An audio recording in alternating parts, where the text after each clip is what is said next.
ഭാരതപ്പുഴയുടെ ഒഴുക്ക് നിലനിർത്താൻ പറമ്പിക്കുളം ആളിയാർ പദ്ധതിയിൽ നിന്നും ജലം വിട്ടുകിട്ടണം. ഭാരതപ്പുഴ പുനർജീവന കൂട്ടായ്മ 1994 അസംബ്ലി കമ്മിറ്റി നടത്തിയ പഠനത്തിൽ പറയുന്ന പ്രകാരമുള്ള 16 TMC വെള്ളം വിട്ടുനൽകാൻ തമിഴ്നാട് തയ്യാറാവണമെന്നും അല്ലാത്തപക്ഷം ഇതിനുവേണ്ടി കേരള സർക്കാർ സുപ്രീം കോടതിയെ സമീപിക്കണമെന്നും ഭാരതപ്പുഴ പുനർജീവന കൂട്ടായ്മ കൺവെൻഷൻ ആവശ്യപ്പെട്ടു. പറമ്പിക്കുളം ആളിയാർ ജലസംരക്ഷണ സമിതി ചെയർമാൻ അഡ്വക്കേറ്റ് PC ശിവശങ്കരൻ അധ്യക്ഷനായി. ഭാരതപ്പുഴ പുനർജീവന കൂട്ടായ്മ ചെയർമാൻ അഡ്വക്കേറ്റ് S കൊച്ചികൃഷ്ണൻ ഉദ്ഘാടനം ചെയ്തു. ഈ ഭാരതപ്പുഴയുടെ കാര്യത്തിൽ, പറമ്പിക്കുളത്തിന് വെള്ളത്തിൻ്റെ കാര്യത്തിൽ ഭാവിയിൽ നമുക്ക് എന്ത് ചെയ്യണം എന്ന് ആലോചിക്കാനാണ് ഈ യോഗം വിളിച്ചു ചേർത്തത്.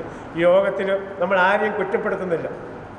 കുറ്റപ്പെടുത്തേണ്ട ആവശ്യമുണ്ടെങ്കിൽ കുറ്റപ്പെടുത്തേണ്ട ആവശ്യമില്ല. കാരണം ഇതിൽ പല രാഷ്ട്രീയ ചിന്താഗതിയുള്ള ആൾക്കാരാണ്. അപ്പോൾ അവരുടെ മുമ്പിൽ നമുക്ക് ഒറ്റ ചോദ്യമേ ഉള്ളൂ, ഭാവിയിൽ നമുക്ക് എന്ത് ചെയ്യണം, എന്ത് നിയമപരമായ നടപടിയിലുണ്ടെങ്കിൽ അതും കൂടി ചെയ്യണം.